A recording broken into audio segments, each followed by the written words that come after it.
Hello friends, तो आज जो मैं टॉपिक लेके आया हूँ आपके लिए वो बहुत ही इंटरेस्टिंग होने वाला है। ध्यान से सुनना इस टॉपिक को, लाइफ बदल देगा आपकी। सक्सेस और फेलियर के बीच में जो गैप होता है ना, वो आपको आज मैं बताने वाला हूँ। सो ये चीज़ शुरू कहाँ से हुई, मतलब जब कॉलेज के टाइम पे मेरे साथ वो ड्रग्स वाली सारे इश्यूज़ हुए और फिर मैं रिसर्च करने लग गया।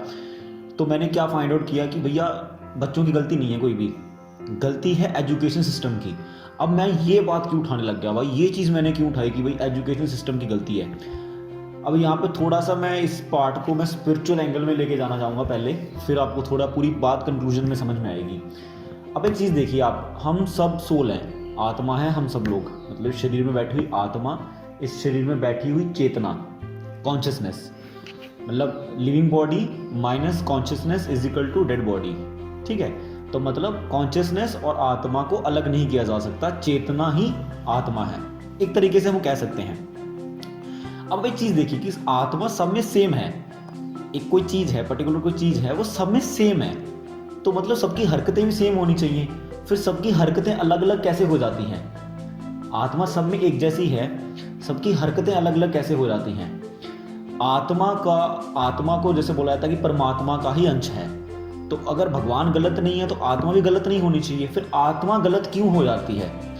आत्मा से जुड़ी हुई चेतना गलत हो जाती है। अब चेतना गलत क्यों होती है? चेतना गलत होती है हमारी नॉलेज की वजह से। जिस तरीके की नॉलेज हम अडॉप्ट कर रहे हैं, जिस तरीके के एटमॉस्फेयर में हम लोग रह रहे हैं, नॉलेज प्लस ट्रेनिंग, मतलब जिस तरीके की मेरी नॉलेज है, मतलब बचपन से लेके अभी तक जिस तरीके की नॉलेज मैंने गैदर करी अपनी पांचों सेंसेस से, और जिस तरीके की ट्रेनिंग प्रोसेस से मैं निकला, उसी तरीके से मेरे बिलीव्स और उसी तरीके से मेरे एक्शंस डिसाइड हो जाएंगे, बिकॉज मेरी चेतना उस तरफ जा रही है। जब कोई व्यक्ति गलत काम कर रहा है तो उसका गलत काम करने के टाइम पे वो व्यक्ति गलत नहीं है, उसकी नॉलेज गलत है, उसकी नॉलेज और उसकी ट्रेनिंग गलत है, क्योंकि उसकी नॉलेज ने और उसकी ट्रेनिंग ने उसको वो कॉन्शियसनेस दी है, जिस कॉन्शियसनेस में आके वो एक्शन, वो वाला एक्शन कर रहा है। तो ये वो पर्टिकुलर फाइंड आउट था जो मैंने, मतलब ये वो पर्टिकुलर रिजल्ट था जो मैंने बच्चों से फाइंड आउट किया। बिकॉज बच्चों, ऐसा नहीं कि बच्चे गलत करना चाहते हैं, बट ऐसा है कि उनके पास कोई सोल्यूशन नहीं है। उनको ये बात नहीं पता है कि भैया हम गलत क्यों कर रहे हैं। मतलब जैसे आप किसी बच्चे को, कोई बच्चे नशे कर रहे हैं तो आप उनको बताओ यार अब नशा करना गलत है, ऐसा मत करो। आप उनको चीज़ प्रूफ नहीं कर सकते उस समय, जिस समय वो ये एक्टिविटीज़ कर रहे हैं उस समय प्रूफ नहीं कर सकते, बिकॉज उनकी कॉन्शियसनेस वैसी हो रखी है। आपको किसी भी इंसान को बदलने के लिए, आपको उसको एक पर्टिकुलर एजुकेशन प्रोसेस से निकालना होगा, जिसमें उसकी पर्टिकुलर ट्रेनिंग होगी। तो ये बात नेपोलियन हिल ने बहुत अच्छे से समझी। नेपोलियन हिल को डेल कार्नेगी, जिन्होंने गाइड किया कि आप एक ऐसी फिलॉसफी कंपाइल करो जिसमें जितने भी सक्सेसफुल लोग हैं वो कैसे सक्सेस तक पहुंचे, एक ऐसी फिलॉसफी बनाओ। क्योंकि वो इस बात को अच्छे से समझते थे कि कोई भी इंसान को सक्सेसफुल बनाया जा सकता है, या किसी भी इंसान को फेलियर्स की तरफ लेके जाया जा सकता है, just by philosophy and by the knowledge.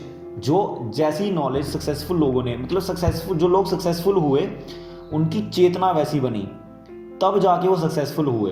तो चेतना कैसे बनी? चेतना बनी नॉलेज से, क्योंकि नॉलेज के साथ चेतना बदली जाती है, नॉलेज के साथ कॉन्शियसनेस बदली जाती है, और कॉन्शियसनेस के अकॉर्डिंगली ही हम एक्शन लेते हैं। इसलिए लॉ ऑफ सक्सेस की इतनी मेहनत करने के बाद नेपोलियन हिल ने बहुत सालों तक मेहनत करी उस फिलॉसफी को कंपाइल करने के लिए, और फिर वो फिलॉसफी कितने बड़े लेवल पे आज भी कितने हज़ारों करोड़ों बच्चों ने, मतलब करोड़ों लोगों ने वो फिलॉसफी को पढ़ा है। अब बात ऐसी है कि वो फिलॉसफी को मेरे पढ़ना ही सक्सेस तक नहीं लेके जा सकता इंसान को, उसको पढ़ना, बार बार पढ़ना और उसको प्रैक्टिकल एक्सपेरिमेंट में ट्रेनिंग में लेके आना ही आपकी लाइफ को बदल सकता है। बट ये चीज़ उल्टी भी हो सकती है, ये चीज़ जानना। अब ये चीज़ मैं इतना घुमा फिरा के क्यों बोल रहा हूँ? घुमा फिरा के इसलिए बोल रहा हूँ कि मैं आपको ये चीज़ बताना चाह रहा हूँ कि आप गलत नहीं हो, आपकी नॉलेज गलत है, नॉलेज की वजह से चेतना गलत होती है, और चेतना की वजह से आप उन चीज़ों को जो गलत भी हैं उनको राइट मानते हो, और फिर सोचते हो कि यार ये चीज़ करना सही है, ये चीज़ गलत करना गलत नहीं है, मुझे ये सही लग रही है। जिस नशा करने वाले को उस समय नशा करना गलत नहीं लग रहा होता, कि एक आतंकवादी को लोगों को मारना गलत नहीं लग रहा होता, क्योंकि बचपन से लेके थ्रू आउट द लाइफ जब तक वो बड़ा हो रहा है, उसको एक particular knowledge, particular education system से गुजारा जा रहा है, जिसकी वजह से उसकी कॉन्शियसनेस वैसे डेवलप हो गई है। दोबारा से उसको रिवर्स किया जा सकता है, बट अगेन बहुत लंबे टाइम तक, कुछ टाइम तक उसको एक नॉलेज और प्लस ट्रेनिंग के प्रोसेस से निकालना होगा, तब जाके वो चीज़ शिफ्ट हो सकती है। सो बीइंग ए सोल, हम सब में सेम पोटेंशियल है, कोई ऐसा नहीं है कि हम में कुछ अलग अलग, सब में कुछ अलग अलग है। हम बीइंग ए सोल, हम सब में सेम पोटेंशियल है, बट पोटेंशियल चेंज होता है अकॉर्डिंग टू अवर कॉन्शियसनेस। मतलब जैसी हमारी कॉन्शियसनेस होगी वैसा हमारा पोटेंशियल चेंज होगा। और इसीलिए बहुत ही ज़्यादा आप लॉ ऑफ सक्सेस बुक में देखोगे तो बहुत ही ज़्यादा पॉजिटिव मेंटल एटीट्यूड के ऊपर फोकस करने के लिए बोला गया है कि आप अपने माइंड को पॉजिटिव रखो हमेशा, बिकॉज पॉजिटिव कॉन्शियसनेस से आप जो एक्शन करोगे डेफिनेटली आपके पॉजिटिव रिजल्ट की तरफ लेके जाएंगे। अब ये पूरी बात बोलने का जो मेरा मेन मकसद था, अब मैं जो बोल रहा हूँ कि एजुकेशन सिस्टम गलत है, और एजुकेशन सिस्टम एक्चुअली में गलत है, क्योंकि एजुकेशन सिस्टम जब हम नर्सरी से क्लास से स्टार्ट करते हैं 10th क्लास तक, इतना तो इंडिया में आई थिंक सारे गवर्नमेंट स्कूल में पढ़ते ही हैं, इससे कम तो नहीं पढ़ते, इतना तो पढ़ाई कर ही लेते हैं। इतना पढ़ाई करने के बाद भी एक बच्चा चोर बनता है, ऐसे ऐसे आप कितने सारे क्राइम्स देखते हो, कितने गलत गलत वारदातें होती हैं मतलब भारत में, हमारे देश में। औरतों के साथ रेप होता है, बच्चों को मार दिया जाता है, बच्चों के साथ रेप होता है। तो आप कभी मतलब सही ढंग से जो लोग अगर शास्त्रों का अध्ययन किए हैं या सही ढंग से जिनको भारत की संस्कृति पता है, मुझे लगता है वो लोग ऐसे क्राइम्स करते होंगे, या फिर ऐसे कभी उनकी कॉन्शियसनेस, उनकी चेतना वैसे कभी मतलब कितना बुरा हो जाएगा किसी व्यक्ति के साथ, कोई व्यक्ति कितना अनकंट्रोल हो जाएगा कि इतनी बुरी हरकत कर देगा। जिस व्यक्ति को सही ढंग से अपने लाइफ के पर्पस के बारे में, लाइफ की डेप्थ के बारे में नॉलेज मिल जाए 10th क्लास तक, 12th क्लास तक, जिस बच्चे को आप इस पूरी नॉलेज से, इस पूरी फिलॉसफी से गुजारो, जिसमें आप उसको आध्यात्मिक थोड़ी बातें बताओ, थोड़ा उसको ऐसी नॉलेज दो जो उसको इंसान क्यों है, वो क्या करने आया, उसके लाइफ का पर्पस क्या है, भगवान क्या है, वो क्या है, मरना क्या है, ये सारे सवालों के जवाब मिलते हों, उस व्यक्ति की चेतना कैसे ऐसी हो सकती है कि वो इतने बड़े क्राइम कर सकता है। एजुकेशन सिस्टम गलत है। एजुकेशन सिस्टम में वो चीज़, वो ट्रेनिंग दी ही नहीं जा रही बच्चे को जो एक बच्चे को सक्सेसफुल बनाती है।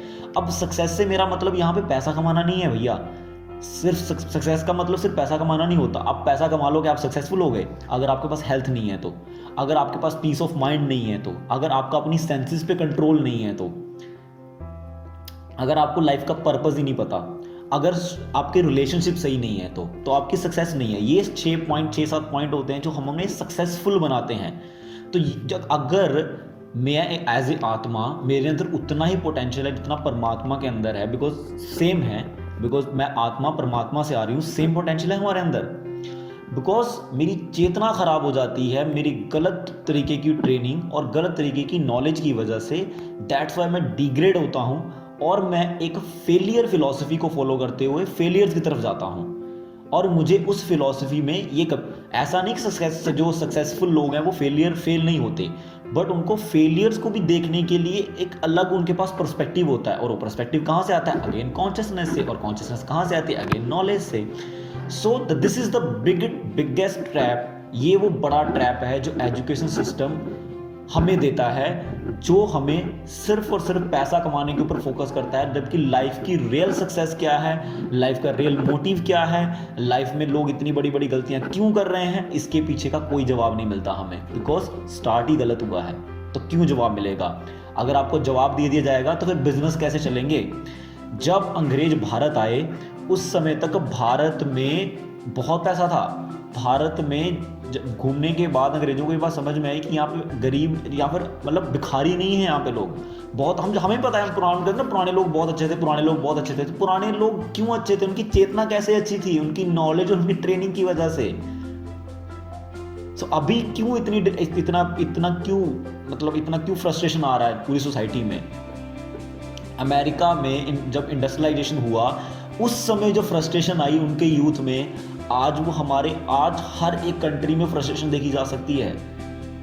अगर आप थोड़ी आध्यात्मिक जगहों पे लाओ, लेक्चर सुनोगे तो आप बताओ, आपको पता चलेगा यार, बोलेंगे इतनी ज़रूरत नहीं है इन सब चीज़ों की, इतना कॉम्प्लिकेटेड करने की ज़रूरत नहीं है लाइफ को। इतना इंडस्ट्रियलाइजेशन से एक्चुअली में लाइफ ईजी नहीं हो रही है और डिफिकल्ट होती चली जा रही है। ये बात वो लोग चिल्ला के बोल रहे हैं क्योंकि वो लोग लाइफ के पर्पस को समझते हैं। Thank you so much.